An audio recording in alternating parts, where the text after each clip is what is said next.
Hi, everyone. Welcome to this episode of Hidden Wisdom. I'm so grateful to be joined today by Kyson Kidd. Kyson is an intuitive healer and coach. He helps men get free from unwanted habits like pornography, people pleasing, and self sabotage. He also helps men step into true masculine accountability and confidence so that they can create meaningful connection in their relationships.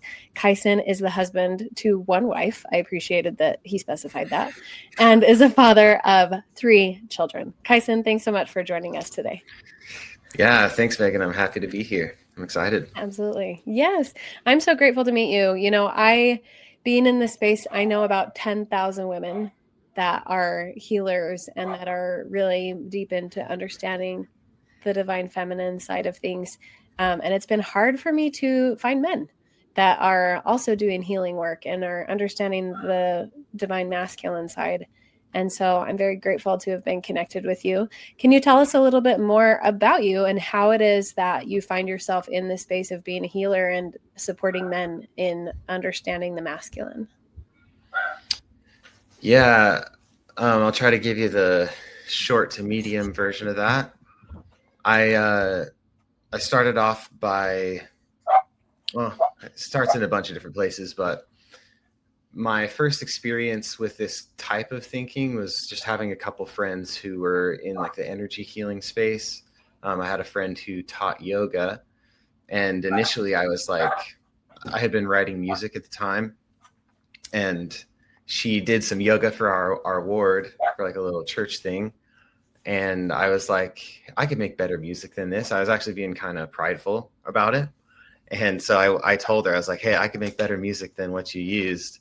I was trying to like get some money, which is like so funny now.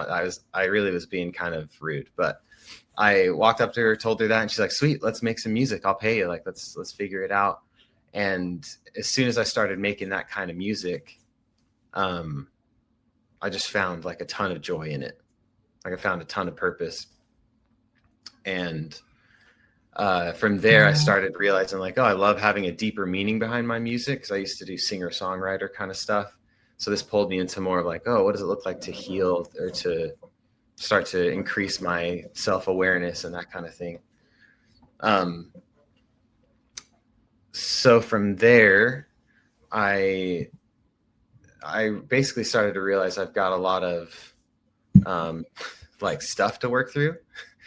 Mm-hmm. And just sort of like, I don't know, I'm trying to think of like the moments. There's a few pivotal moments that really kind of rocked my world. I had a friend, one of those two friends that kind of introduced me to this stuff, just in a casual conversation about some struggles I was going through. She's like, Kyson, have you ever considered that you might deal with like a lot of shame?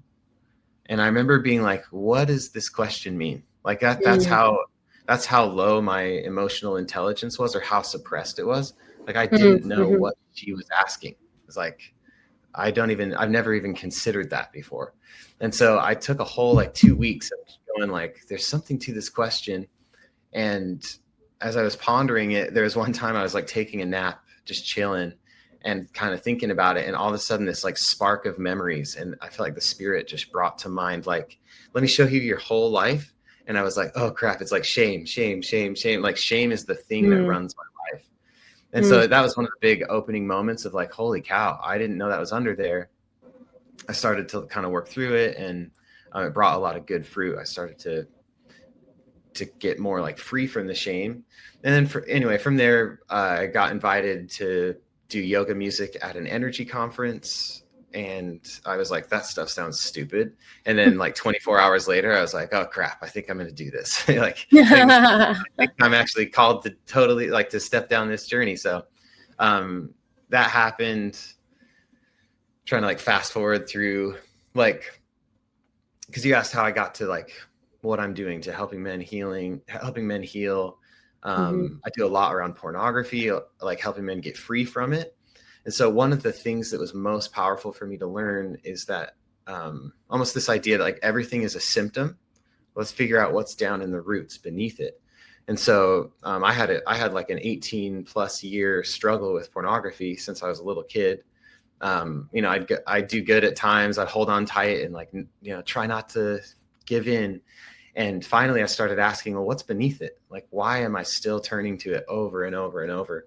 And so that's where like things really started to shift, right? We got to like the root things like shame and people pleasing and not loving myself and all these different patterns. And as I worked on the roots, I noticed I started to find freedom, not just from pornography, but like in everything. Freedom in my relationships, or, oh, like I'm not terrified to like talk to people, or my social situations don't feel scary in the same way. Even my physical body started healing, like body pain and like autoimmune stuff, all that. So that initial, I'd say if there's one thing that sparked like the whole journey for me, it's asking like, what is the root problem? And just asking that over and over and over. And so over time, I was able to apply that to like struggling with pornography. I started to experience freedom.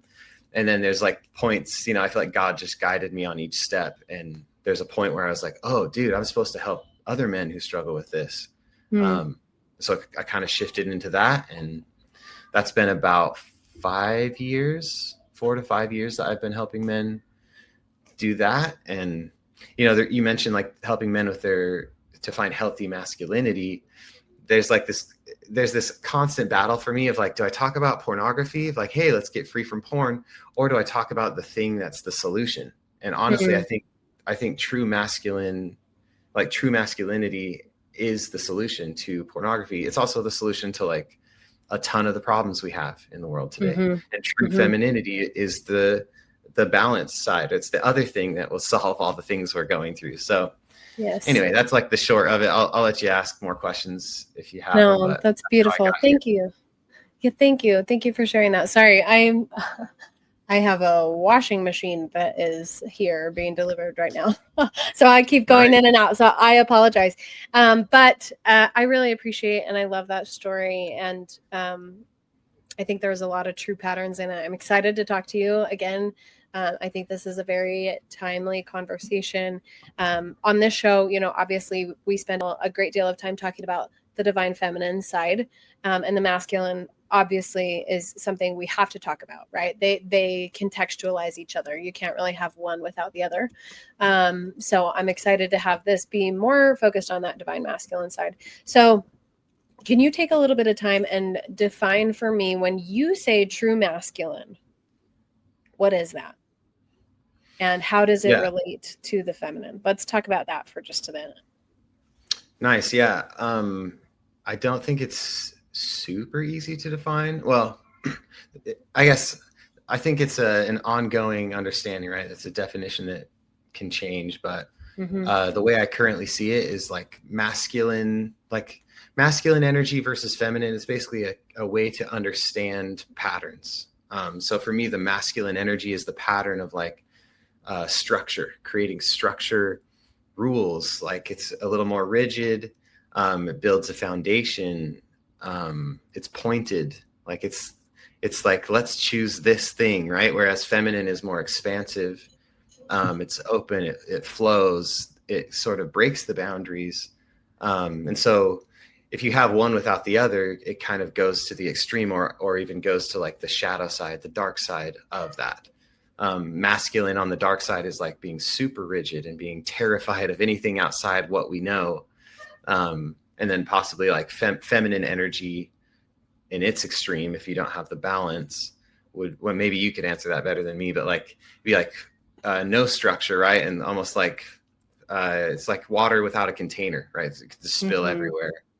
And so it's this beautiful, you see like the yin and the yang, the black and the white. It's a law of opposition. That's where I think it's a true principle. It's an opposition in all things. And as we bring balance between the feminine and the masculine, that's where we can truly create. Right. I actually felt really good when I said it. Well, yes, beautiful. No, I think that was a beautiful description. And yeah, I would say opposition, not as in fighting each other, right? Because usually when we hear opposition, we think, oh, these things are fighting, they're opposing each other.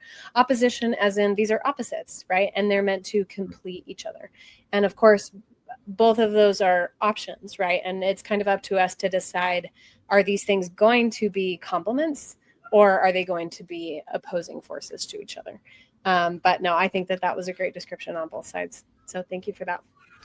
Nice. And I would also say too, that there's the balance between, because masculine and feminine isn't always just the men and women, if that makes sense. Mm-hmm. So I do want to find the healthy masculine and feminine balance between me and my wife, but I also want to find it within myself, right? I don't want to be overly Yes. rigid. Yeah. No, that's great. Let's go there, because I think, again, it might be easy for men to see some of this divine feminine stuff, or maybe their wife is on a journey right now of understanding her feminine, and it can be really easy for them to be like, well, that's all just chick stuff, like they're just doing that, right? So let's talk about this of like, why does the divine feminine and the divine masculine, like, why are both of these things pertinent to men specifically? Yeah, that's a good question. The first, I don't have like memorized answers on any of this, right? So I try really hard to, one of the things, maybe this is a good example of balancing masculine and feminine, hopefully, is I try to like look at every time there's a question, I want to look at it fresh. Even though I've thought of it before, let's like look at it from, how do I feel today? What can God teach me today on this question? And the first example that comes to mind is Jesus and his balance of the masculine and feminine. I think that the Pharisees represent a really good example of like the overreaching masculine, right? It's rigid, rules only, like the law is going to save us. If you do something wrong, we punish you, right? There's like chop off your hand and, shame them. Like all of that is the hyper or the shadow side of the masculine. Hmm. Whereas I think Jesus has this really beautiful balance of both, right? We see that, like the example of the woman caught in adultery. And if you had never heard that story, you might be like, oh, dang, it's Jesus, right? So he's going to like probably, like show her what's up and tell her off that she's terrible. But instead he balances this masculine, and he's able to balance the law where the Pharisees are all watching. And he's able to balance the compassion and say, like, go thy way and sin no more. So that's like one example. That doesn't fully answer One your question, example, but one of the greatest examples yeah. is Jesus, right? Yeah, no, I really appreciate that. Yeah, so what I'm hearing is this idea that we all have divine feminine and divine masculine energy inside of us, and to be a whole person is to have both of those things in balance with each other, the way that Christ did, right? That he was, obviously this divine masculine force who was providing the structure and order and energy into a society that had become so lopsided. And a large way that he was doing that was that he did embody love. He embodied creation. He embodied the spirit of the law, not just the letter of the law. That's beautiful. And so that's our journey too, as men and women. So, when you're working with men and like helping them cultivate this aspect of themselves, because so in my observation, it seems like there's a mismatch right now in polarity in a lot of ways, that we have a lot of men in more feminine energy and we have a lot of women in more masculine energy. And so there's sort of this like flip-flop. So is that something that you have witnessed? And how do you, like, when you're working with men, what are you coaching them on? Like, what are some of the main themes of embodying the divine masculine that you're helping men to step into? Yeah, a couple. Let's see, I should write both these down. Otherwise, I'll say, two examples, and then I'll forget the second one. Yeah, two examples that come to mind. And maybe it's interesting because I think when men are too much in, let's say, when men aren't in the true masculine, they could either get too much into the feminine, or another way is they get into like the upside down masculine. So I see. And I don't know exactly where the line is between those, right? It's like it's an experiment of thinking. For those listening, you can think like, where do I see this in my life? I would just ask you, like, for the men, where do you feel like, get creative with this thought, but where do you feel like a little boy?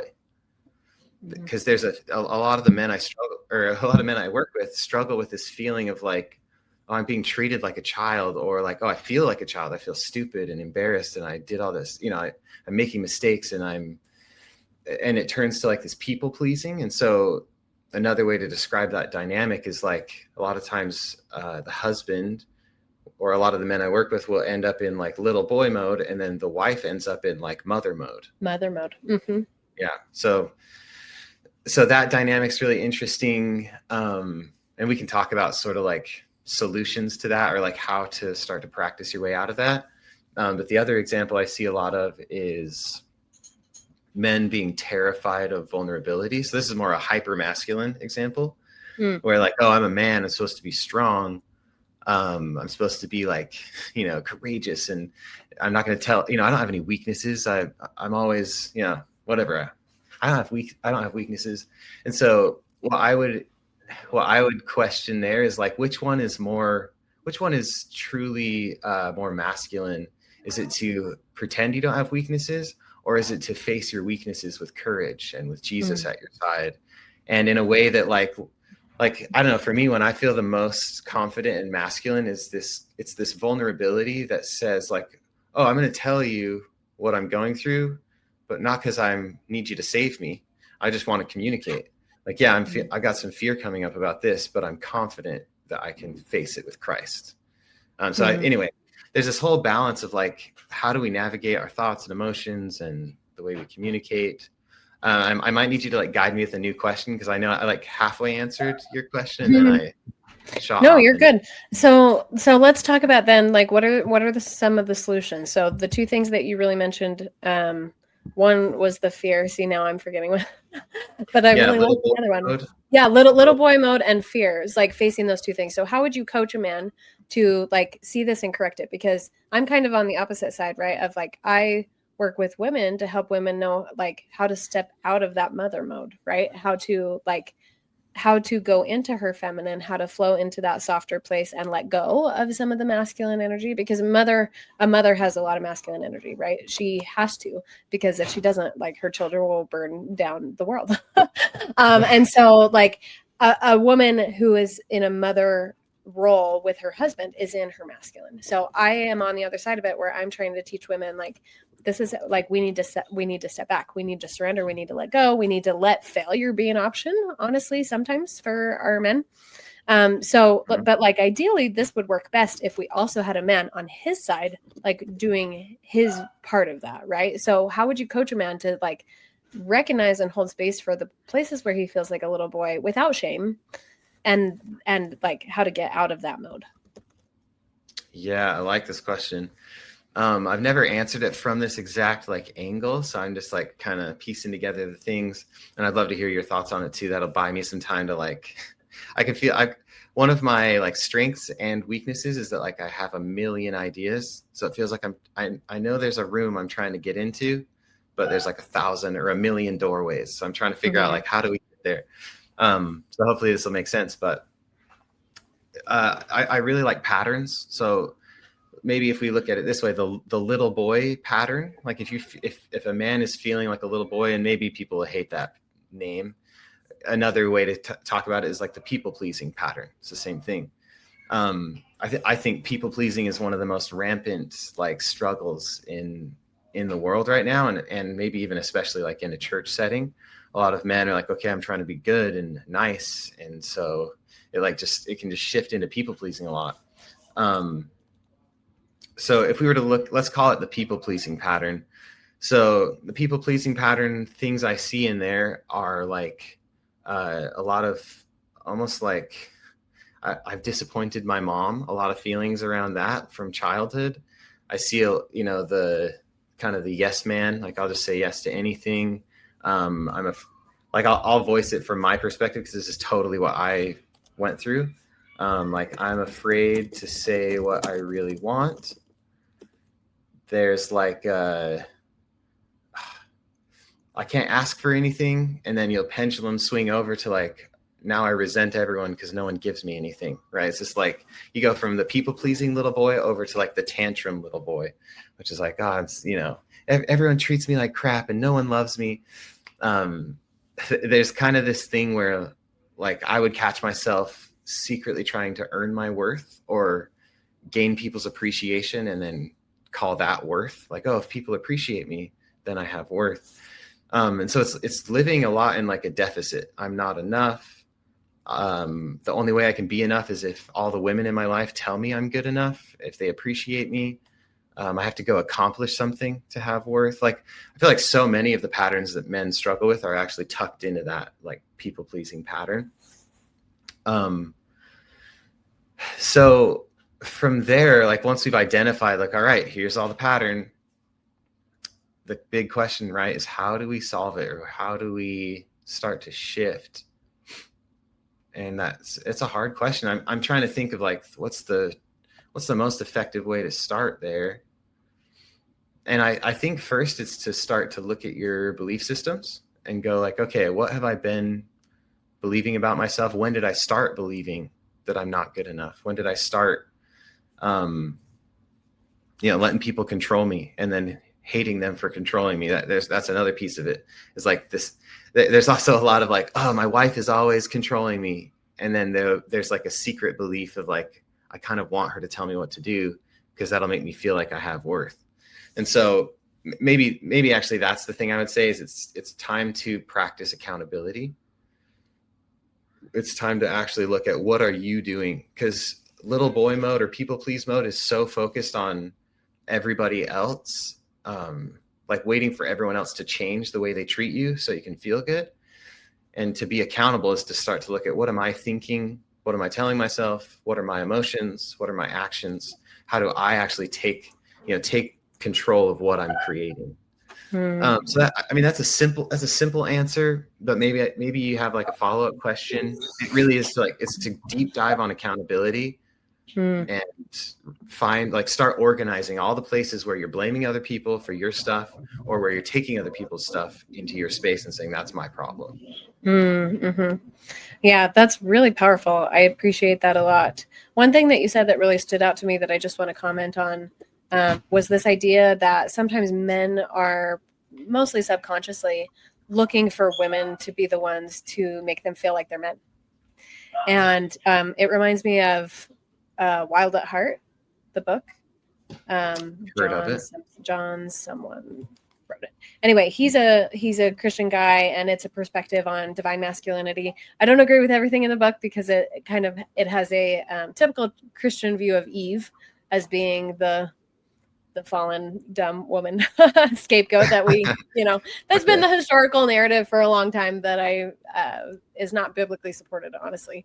But anyway, one of the things in that book that I did appreciate that he talked about is that, yeah, if you don't have a man in your life when you're a child, when you're a boy, who tells you that you're a man, you will look for women to do it, and women can't do that. Women can't bestow masculinity on either a child or a husband.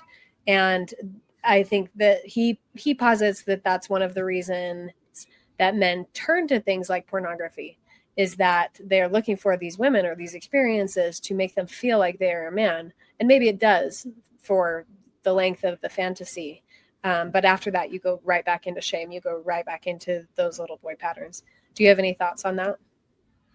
Yeah, I think that's right on. Another way I would say kind of the same thing is that, like, a lot of my guys are like, oh, I'm struggling with porn, or I struggle with lust, or I struggle with, even like things like a super high sex drive, and my wife, has a low sex drive. What do I do? So what I try to help people figure out is, and it's scary for them, because usually we go, oh no, I struggle with porn, I need to just stop. I need to cut that off. I need to never do that again. I'm a monster or whatever. Mm-hmm. But instead I help people go, well, no, dude, why are you turning to it? Right? Because part of you says you don't want it, but there must be a part of you that wants it. Otherwise you wouldn't be turning to it. And so as you like break it down and realize, like, no, why are you searching what you search? Why are you obsessing over what the thing you're obsessing over? And crazy enough, you would expect, and I'm sure there are people out there like this, but the story we tell is like, oh, men that struggle with porn are super selfish. They just want to, like, lust and, like, whatever, like, treat women like objects. What's crazy though is I keep finding that a lot of these men, what they're fantasizing about, they don't even know it, but as they, like, get into it, they realize that they're secretly fantasizing about pleasing a woman, about satisfying a woman. And that's layer one. And then we go, why are you so obsessed with satisfying somebody? Because it'll almost be like, and there's this huge fear too, right? Oh, my husband's looking at other women, which I know. I'm not trying to diminish that. That's like a thing that sucks. But what I keep finding is these men are fantasizing about, oh, I want to learn how to please my wife better, or satisfy my wife. And it's then you're like, oh, is it selfless? Not quite, because the layer right beneath that is like, what would it mean to you if you could satisfy someone? Finally, you could actually, like fully satisfy somebody. And then it's funny that what comes out is like, oh, well, then she'd appreciate me. And then I'd feel good about myself. It's like, dude, that's the reason. So if you can solve that thing, then porn will have nothing to offer you anymore. Because all it is this you want to feel appreciated and you want to love yourself, and you doubt you can do it in a true way. So you go for like a perversion. Let me go taste a tiny sample of that, or a fake version of that appreciation. So I think that's similar to what you were saying. Like they're looking for women to tell them like, oh, you're a man, or like, oh, I appreciate you so much. You're good so enough, much, right? To looking for a woman to alleviate that sense of shame, when in reality, like, that lives inside, right? And you're the only one who has the power to alleviate that. I just want to make the comment too, again, for any men that are listening to this and still trying to see like, why does the feminine matter to me? This work that you're talking about, it is feminine in nature, in that you are going down into the depths of yourself. This is an internal journey to identify what are my false beliefs, what are my emotions, what are my thought patterns that are resulting in these behaviors, and how do I heal it at the source? That's shadow work. It's very feminine in nature, right? So if any man is wondering, like looking at their wife and they're like, well, my wife is on this weird healing journey, that's her thing. It's like, maybe that's the journey you need to, right? And the reason why I want to say that as well is because, and you tell me if you agree with this or not, but to me, the lack of what men and women are both experiencing in our own unique ways is a lack of our understanding our innate divine worth, that we are worthy and we are loved exactly as we are, for who we are and not for what we do. I think that that's something that our overly masculine society has really made it so that men and women both feel that unless I'm producing the right things, then I don't have worth, right? And the journey of the feminine is understanding I am worthy because I'm a piece of God, because I am a piece of the love that God has for me. That is what makes me worthy. Do you have any thoughts on that? Yeah, super awesome thoughts. It makes me think, like, I've been comparing it to the Emperor's New Clothes. There's these stories that we create, like, oh, if I have this much money, then I have worth. If I have this many friends or this much power, or if I, as long as I'm not sitting on the couch, then I have worth. And I'll be like, dude, what is that about? Like, you literally think your worth is going down if you spend a day on the couch, or 2 days, or 5 days? Like, does God see your worth going down? So I think that's totally a great example of the unhealthy masculine is I need to earn my worth. I love that idea that the feminine is I have worth because I am, just because I exist. And so, yeah, I think it's helpful I love helping men kind of break through, or identify what are the stories you're telling yourself that are actually just totally, just like it's a made up thing. Emperor's New Clothes. Mm-hmm. The other thing connected to that I thought of about, like, I love this idea that the internal journey is feminine, and then masculine is more like the public, right? How I appear to other, or how I go forward and serve and connect with people externally. The men who I see heal quickly are men who are willing to have the courage to look at their heart, to look within, and to look at the stuff that terrifies them. The ones who struggle are the ones that are in that hyper masculine, like, oh, I'm not afraid of anything. And it's wild. I will have clients who I've met for the first time will have a massive breakthrough, and they're like done with porn for 2 weeks, 3 weeks. I even had a guy who called me. I did a free consultation with him, had a mini breakthrough, and he called me like a year later and said, dude, I stopped porn from that conversation. And then I'll have other clients who take like 3 weeks, 3 months to have like 2 breakthroughs because they're so afraid to admit that they are insecure or that they don't love themselves. So, if someone out there has this, like, is really uncomfortable with the idea of masculine and feminine, that whole thing, it's worth checking. Like, are you also afraid to admit your weaknesses? Are you afraid to look within?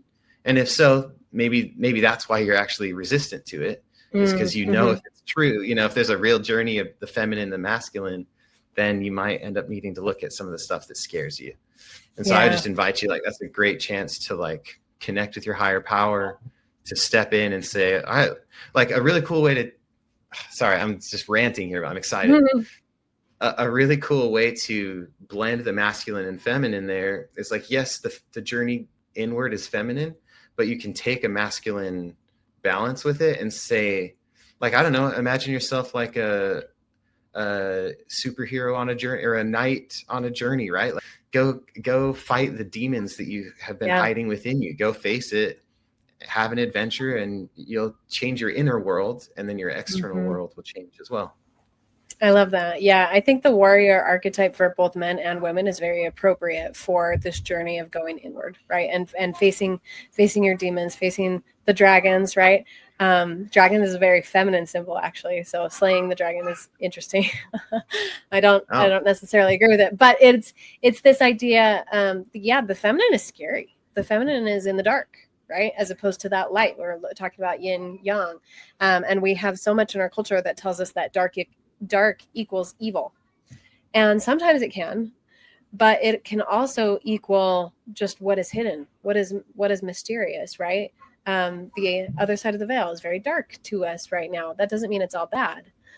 In fact, a lot of it is very good. It's the best, right? It's much better than what we're experiencing now. Darkness can be creative potential, right? If you think about your wife, your mother, the womb space that grows a baby, it's dark. It's dark, it's wet, it's warm, but it's safe. And so we need to overcome some of these like stereotypes that we have and these fears that we have about the feminine, about this feminine internal journey. I imagine that there are men maybe associated with women in our community too, where their wife is going on this feminine journey and she's going through this healing, and it probably freaks him out a little bit because the feminine is very outside the box. She is nuanced, right? She's more fluid. She's adapting and learning from probably a lot of different places that the masculine's really scared to go. And women we have to face that too. I'm not saying that this is just a thing for men. But I appreciate that idea of like, take the warrior in you into that journey, and like, let it be empowering. It doesn't have to be just scary. I think courage is so interesting because if you look at emotion on a scale of like, vibration, science has done this, right? Where you can look at different emotions and they all have different vibrations. Shame is the absolute lowest. I think it's a 20, which is like barely above just being dead, like barely above having no ability to sense at all is shame. And then the highest being, some people call it enlightenment. I would call it atonement, right? Being one with God is the highest possible emotion that you can have. And you kind of have this scale of like ascending from shame, and you go through guilt and fear and apathy and rage and lust and pride. And right before you cross the threshold into like, now we're really getting into the good stuff, into the like more positive emotions, is the emotion of courage. And cool. I think it is courage to be honest. Courage to be willing to look at those shadows, to look at your heart, as you were saying, and be real about it. And there's real obstacles to this too. God has been having me learn quite a lot recently about ego. Ego meaning our false sense of self, right? That we come into this celestial world, we have a veil, and that veil means I don't remember who I really am. And so I'm looking for all of these things to define who I am. But I'm in this space that is actually not native to me. And so I'm using my trauma. I'm using my weaknesses. Or maybe I'm overusing my strengths. And I'm looking at my possessions and my status and my hierarchy and my roles and responsibilities and titles and all of this stuff to define who I am. None of that is actually sufficient though, because that's all celestial. It's all material. It's all fallen, as opposed to who we really are, which is this, we are a piece of God.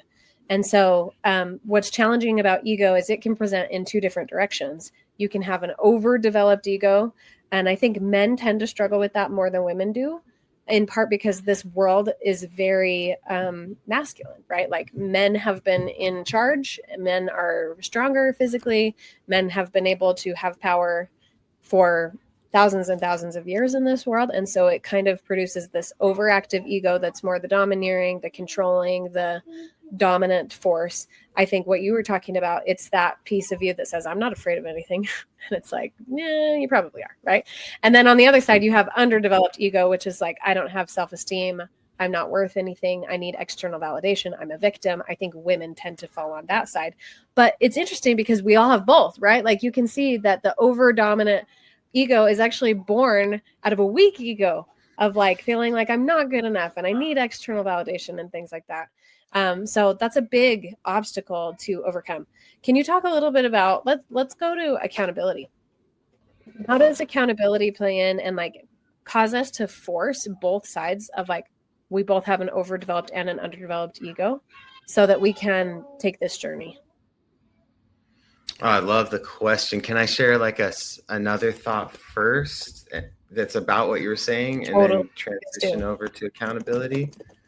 Let's see, because there's how does accountability help us with this? Like, yeah, well, I love the way you're describing that. Like so much of what you said, I was like, oh, I was thinking the same thing as you said it. Because I've never met anyone that struggles with feeling above other people that doesn't also struggle with being below other people. So like kind of the same thing, like the big ego and the small ego. And I think one of the most powerful truths that we can embrace to like find balance and find our true self and find power, all that stuff. And it's also one of the scariest truths I've ever considered is that we cannot be better or worse than another person. And I differentiate that from like, okay, I could be better at the guitar, or you could be better at playing sports, or better at talking in public or something. That's like a skill, but I'm saying you cannot, what if you cannot actually be better, as in worth more or worth less than another person? Because I think that's where, we talk about this phrase like secret combinations. I actually think the original secret combination is to believe that you can be better or worse than another person. Every secret combination, every conspiracy, every manipulation stems from this, like, I'm going to try to be better. And most of the people that are constantly thinking about how to be better than others, they first believe that they're worse than others. And so they're trying to compensate. And so what happens is you like pendulum swing past the truth over and over. And a lot of people will find that they do this, in the same day or in the same hour. You're like, oh, I'm terrible because I didn't work hard enough, or oh, I made a mistake. I spilt the milk, whatever, I made a mistake. So I'm an idiot. I'm worse than people. And all right, now I'm going to go people please and serve a ton of people so I can prove that I'm better than other people. And then, in the next half hour, you're like, oh crap, now I'm worse than people because I made a mistake, or whatever. It's this really crazy like pendulum swing where we're just playing the ego game back and forth. I'm worse, I'm better. I'm worse, I'm better. And so I think first I would invite people to wrestle with that truth. I think it's one of the most powerful things. For me, it's one of the most powerful changes I've ever made, is to start believing that I am an equal with everybody that I meet. So good. I love it. It's terrifying. It's so scary because that could, what about Hitler? Am I better than him? Like I probably made better choices than him today than like the day that he chose, whatever terrible thing. So like, yes, better choices. Yes. But I'm not worth more than him. Right. I'm not worth more than Donald Trump or Joe Biden or whoever you love, whoever you hate. We are all people of the same worth. We have the divine seeds of God within us. I mean, I think it is a key to both sides. And I think it has to do with that idea of courage. That courage is where you have to get to before you can cross in even to neutrality, like even to just like, I'm just going to observe and not feel about everything. I'm not going to judge myself. I'm not going to go into shame and fear and whatever. I'm also not necessarily in joy and love and acceptance yet, but I'm just going to I'm just going to see, right? And like courage is the place that you have to get to before you can even get there. And again, I think specifically to me, it's not just courage in general. It's the courage to be honest, which I think is accountability, right? Like accountability is a willingness to look and say, what is my part in this, right? Instead of pointing all the fingers and looking external, right, which is that masculine side, it is the courage to do the feminine work, which is internal. and say, actually, if I'm experiencing this in my outer world, it's because it's a reflection of what's inside me. So good. Yeah, I love that. The courage to be honest. There's also, man, I'm thinking of like the drama triangle. I don't know if you've ever talked or learned about the drama triangle. But okay, the drama triangle is basically ways to avoid accountability. Kind of. That's an easy way to think about it. That's why it feels connected to this. So you can go into hero mode, which is like kind of people please, let me fix everything mode, which takes the accountability from other people, right? Like, let me be responsible for my wife's happiness. Let me be responsible for my kids' choices. Let me, I got to make sure everyone around me is perfect. And then what's crazy is as soon as they, let's see if I can edit here, as soon as they like mess up, like, oh no, my wife doesn't appreciate me, then you go either down to victim, where you're like, this sucks. No one appreciates me. Is that drawing arrows? Let's see if that's working. Yeah. Yep, it looks good. So you're like, oh, nobody appreciates me. I'm such a victim. I always do so much for everybody else. Or you might go the other, it's like very complainy and feeling small. Or you might go this way to villain and go, I need to control everybody even harder. I'm going to punish the people that don't treat me. I'm going to punish my children because they don't appreciate the food I made for them. Whatever. It's like this. You kind of run around the triangle, and then from villain, you might go down to like victim. You can just rotate through on any of these, right? So I think the reason I was thinking about that is sometimes when we have the courage to be honest and say, yeah, I'm struggling with this. There's a split second decision right after that where you can either jump down to victim and go, but it's not my fault that I struggle with this. My parents were mean to me as a kid, and so it's just my trauma. Like I'm a victim. Or you go to villain, and there's a couple ways to do villain. You can either blame the other person, like it's your fault that I struggle with this weakness still. Or there's like a inside out villain, which I think is almost like back to the idea of the Pharisees being super hyper masculine. It's where you'd almost become a villain to yourself. You're like, I'm a loser. I'm going to punish myself even harder so that I become better, right? Like I'm going to punish myself. I'm going to take away privileges. I'm going to, whatever. I'm going to be a jerk to myself until I'm better. And so none of those approaches actually bring healing. They keep you stuck in a state of powerlessness. And so this could be kind of fun if I can do this real quick. There's a triangle within. We're so close. Thanks everyone for being patient. Take a second to think about like which one of these you spend the most time in. Are you spending all day in villain mode or hero mode? Most people that I work with, it's hero mode all day. And then they'll pop over to victim and villain for like 3 seconds to get the power back. And then they're like, because then you'll be like, oh, I'm so sorry I was a jerk to you. I was in villain mode. Let me switch back to saving you. I'll make you better. I'll make you feel better. So this question, that one time so good. You did a good job. That's a good inner triangle. Yeah. Thank you. Yeah. One time a client was like, because I used to have this whole explanation of how do we get out of the drama triangle. It was like long and whatever. This client was like, well, how do I stop doing this? I know I'm doing it all day. How do I heal? And I got this download of 3 different words. Let's see if we can just do this real quick. I think this will all be connected. Vulnerability. Hopefully that's big enough to see. So yeah, the antidote to the hero, just like, see, you can always think about this more deeply later, but the hero needs to take off the mask and be vulnerable and say, it's that courage to be honest in that way of like, hey, I'm hurting.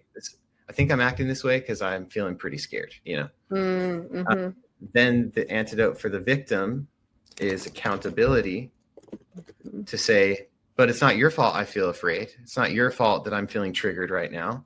It is just something I'm going through. And then the antidote for the villain,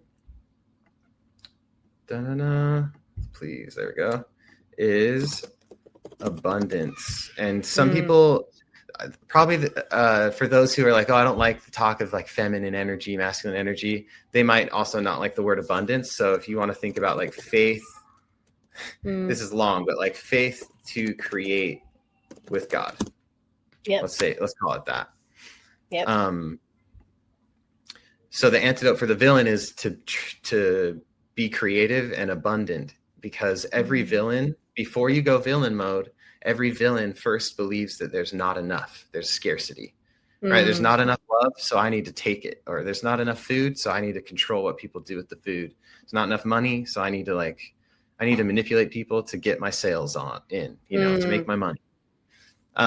So anyway, this honestly is like one of the ways I view my entire life. It helps me navigate all the hardest conversations I've ever had, especially like with my wife, where I'm like, oh, she thinks differently than I do. Or, like she's not appreciating me. Like when I get in that space of feeling triggered, that's when I go like, okay, let's practice, then instead of rotating between villain, hero, victim, and villain, I actually start rotating between, oh, come on. Let's see if I can get this. I start to rotate between these where I'm like, let me be vulnerable. Let me also be accountable. Let me also be abundant. And I'll literally just talk through those three until we get to a solution. Like if I say something and my wife gets upset, then I just talk through it again. Like, okay, tell me or I'll try to invite her. Like, can you be honest with me? I'll listen, help her be accountable. I'll be accountable. How can we create abundantly together? And you rotate through those, and it's life-changing. And the final thing I'll say here on this, well, final-ish for now, is that once you do that, in my experience, it helps you stand in the true triangle, which is basically standing with Jesus, or higher power for those that prefer that. But for me, it's like I feel like I'm standing with Jesus when I do those three things. That's like what discipleship looks like for me in my relationships. I love it. That is so beautiful. What a beautiful insight. Thank you for sharing that. I think this is equally applicable to women, right? Like we all struggle with these things. It might look a little bit different, or maybe we tend to spend time in one place more than, maybe there's a difference in where men tend to spend time versus where women tend to spend time.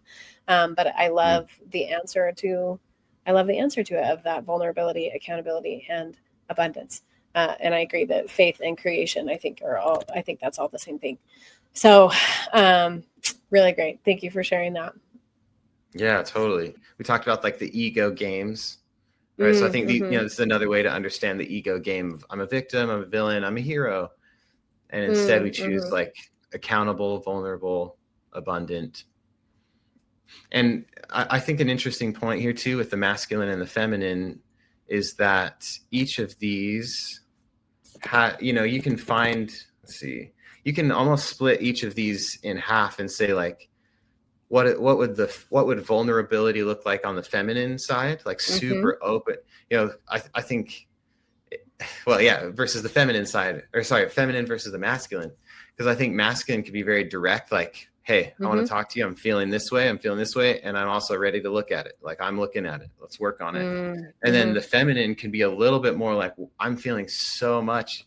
Can I just spill my guts and tell you everything? Emotional. Yeah, I would say that I like that. I think that vulnerability for the masculine might look more like verbal communication, where and the feminine, it's more of a vulnerability to be willing to feel, like to be willing to feel my emotions and not just shut them down, right? And be open and honest and communicating, this is what I'm feeling right now. And I think men and women, like we have need of both, right? But probably men are going to show vulnerability more with just like that open, honest communication, that direct. And women are aim, right, to be in the feminine. It's a very visceral experience, right? It's very embodied, right? And so being in our body, being willing to feel the pain that comes from these hard experiences, as opposed to just like shutting it down. I would say that those might be different expressions for vulnerability, although both are necessary, right? And I think men and women feel both. Yeah, such a good point. Well, and I think this is actually, I've never seen this drama triangle as a framework for the masculine and feminine before, but like it's a really cool model, because when a woman, or when your spouse is like going through a lot, right? The emotions are coming up, she's feeling it, expressing it, all that. A lot of men will tend to go, oh crap, I can't be the hero anymore. It looks like I didn't save my wife from her feelings. And so they'll go to victim of like, it's not fair. You you get mad if I tell you what I really think, like this whole or you go to villain mode, right? And try to like shut it down, when instead, I think, you could rotate to like, okay, let me allow my wife to feel. She can feel whatever she wants to feel, and then we can talk about it, or we can not talk about it. I can ask her like, do you just want some support? Do you want a hug? Do you want to talk about it? But there's this cool, like, if the masculine can step into accountability there and make sure I'm not taking accountability for my wife's big emotions, but I'm here to support. I'm thinking of times with my wife where like either the argument or the discussion or the like fight, if you want to call it that, would last like, it feels like a whole night, and it just turns into like, well, we both give up. We'll talk about this again next month. Whereas like more recently, we've both been practicing these principles, and like a lot of emotion can come up for her, and I'll get a tiny trigger where I'm like, like she's saying it's my fault. And there's this moment of decision where I'm like, do I start running to be the villain or the victim or the hero? Or do I like take a deep breath and just like let it exist? And I'll even express to her like, hey, I'm feeling some tendency right now to like, I'm afraid that you're trying to say it's my fault. Are you feeling that way, or is that in my head? Right. So let me check the accountability. Is this mine or yours or both? And then she's like, no, it's not you at all. I'm like, oh, sick. I'm glad I figured that out like faster this time. Right. Because a lot of times I get ticked off, and it's like 5 hours later, I'm like, why are you so mad at me? She's like, I'm not. So it's this cool thing of like, let's check the accountability. Let's make sure we're both standing on our side. Which is so huge, because like a lot of the times I think that women are feeling like they might be in a victim place. And then if a husband takes that and he goes to a victim place, well, you're just going to breed a lot of resentment in that place, right? Like you're not going to get anything done because you're both trying to be the victim and you're both seeing each other as the villain. And yeah, that's really problematic. I know a lot of women who it's hard for them to express their feelings because they want to be vulnerable. I'm talking about maybe women that are a little bit more aware and like doing their work, right? I'm not talking about necessarily those who are coming from a place of trauma cycling. I think there's some awareness and awakening that needs to happen. But women who are aware, like they recognize, like, I want to be in my feminine. I want to be able to express my emotions to my husband. But whenever I do, he gets so reactive. Like he goes to this victim mode, and it's like, well, what can I like? I want to converse with you, and like we can talk about different skills of how to communicate effectively so that hopefully it alleviates that need for a man to go to shame. Like, honestly, I think that's what drives men to that victim mode is like, my wife is saying this thing and I'm hearing shame. Like I'm just feeling all the shame. So I go to this victim mode. So we can talk about like, what are some skills that women can employ to help husbands not do that, right? Like to feel like, I don't need to go to shame. I don't need to be a victim mode. But yeah, being able to, like, as the masculine, when I think of like, what is one of the best things that a healthy masculine can be for the feminine, it's just a safe place, like just to hold the space for her to have the emotions, right? To have the feelings, and to like, for a man to not be reactive to that, but to just like stand in his power and in what's true, in accountability, to allow her that like emotional space. Like that is so huge. That's game changing when men can figure out how to do that. Yeah. And I mean, all this is in the ideal world, right? Like, oh, it'd be so cool if a man could feel ready to do that. And if a woman could feel ready to step into her feminine. And so it's a journey, because a lot of the men come from a background of, like, a lot of the men already have these wounds around, oh, my mom doesn't think I'm good enough, and my wife doesn't think I'm good enough. And not to mention all of society, like, it's totally okay for women to slam men, but if men do that to women, then, oh, they're terrible. There's a lot of stuff to wrestle with there. And so I think some men, like, hearing the way you said it, I think a lot of men, that when they're afraid, they'll hear like, oh no, just another thing that I'm going to do wrong, like another performance where like, I'm supposed to let my wife say whatever she wants, and then I'm not supposed to feel anything. I'm supposed to just be there for her, even if she says something that cuts my heart out. And so that's where I would say the ideal, like to the men struggling with that fear, the ideal is to be in that space. But, looking at the drama triangle as kind of a reference, I still want to give myself permission to be a human. To And so like, feel, right. yeah, like if I'm feeling, if I let's say even my wife says, hey, I got a ton of stuff I need to get off my chest and I'm freaking out, are you in a space to hear it? I'll be like, yeah, let's do it. Let's say we get started and she says something that just like, oh, that hurts so bad. Mm-hmm. Which is more true masculine, for me to like grit my teeth and just be like, yeah, I'm fine. Or to say, Yeah. "Hey, really quick, can we pause?"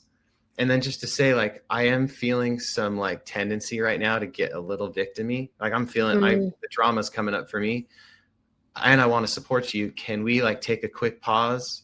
And either I'm going to go take some time to talk to a friend and like get back to balance. Or if you're comfortable, with your wife, you're like, can I, I'd love to share some of my thoughts too.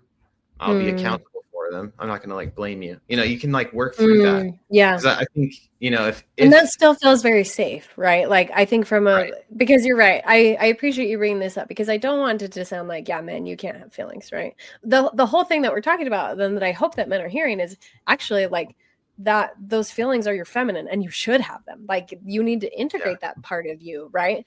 But yeah, I appreciate you presenting this, that like you can still be a safe space and communicate and be in your vulnerability, in your accountability at the same time. And I love this example that you're giving.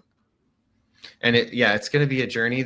Nobody is switching from constant drama mode as a couple over to like, oh, let's hold space for each other. Like that's not happening. Yeah. Well, I don't want to say that can't happen. You Probably could have like probably take some practice. Yeah. It will likely take some practice because it's a journey.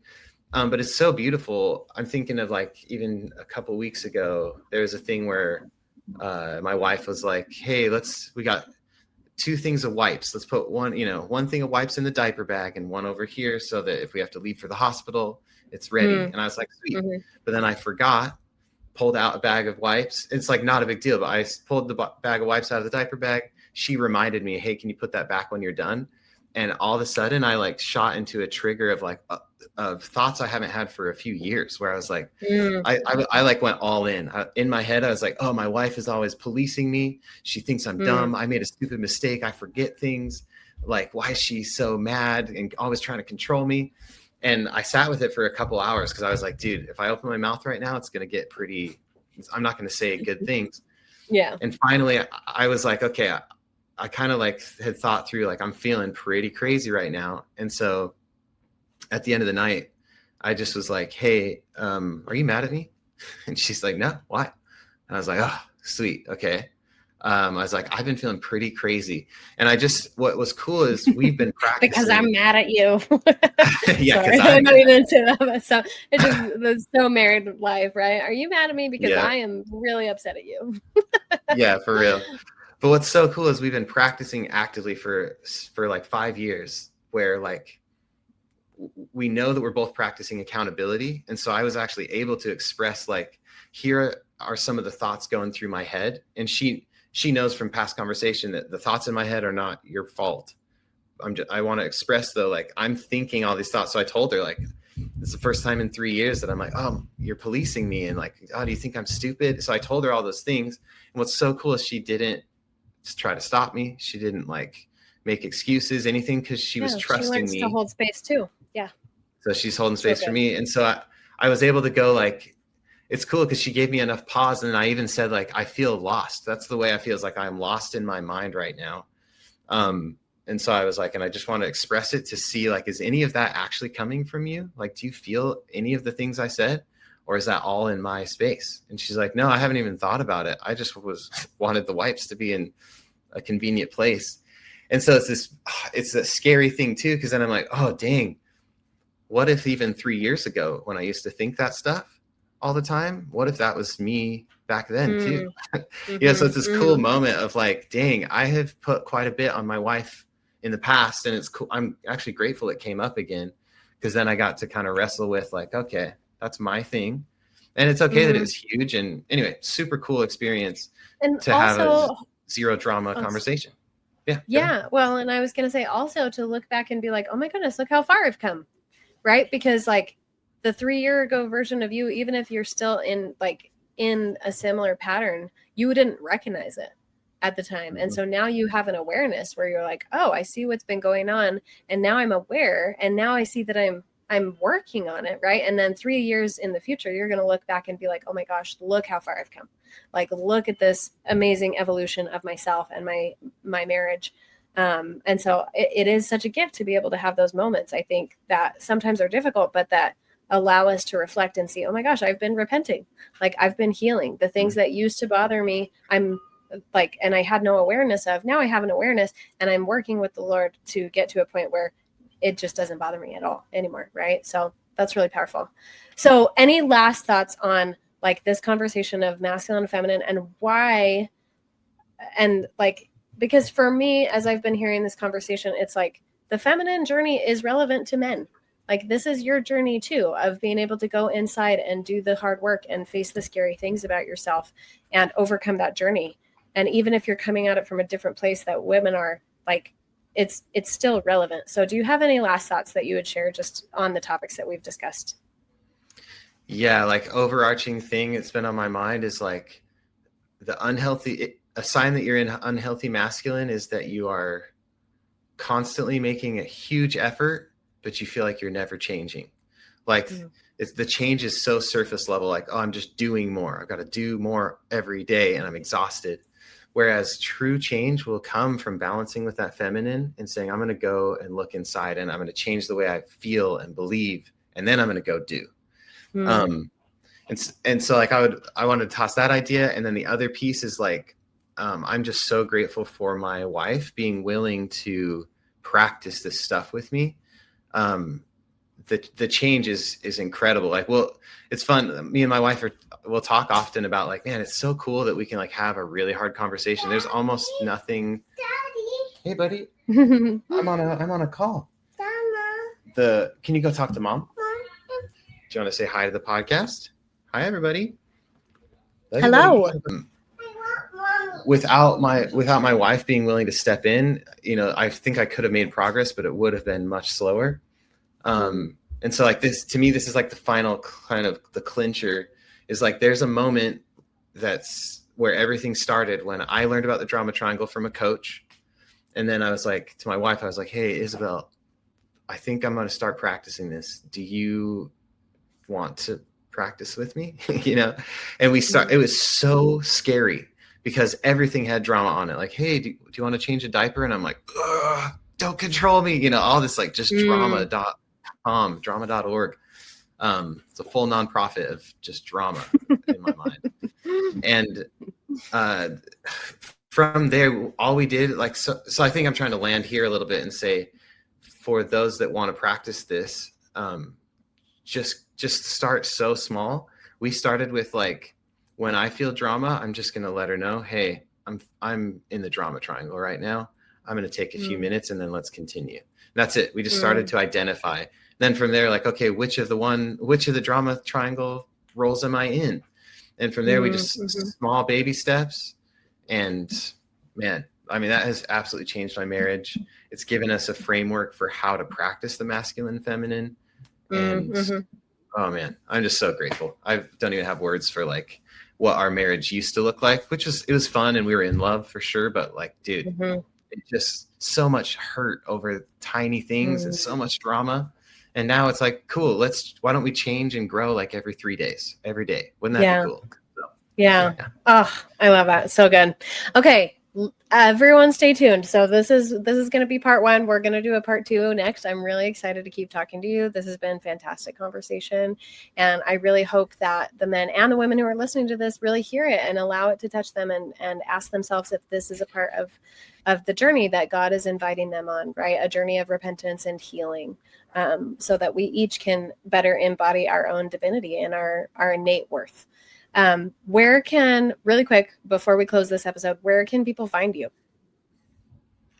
I'm on Facebook, I'm on Instagram, and my website, KysonKidd.com. Okay, so, yeah. Perfect. So everyone, if you're interested, I highly recommend just hit up Kyson and talk to him. I appreciate the coaching work that you're doing. All right, we'll continue this conversation next time. Thank you. Cool. Thanks.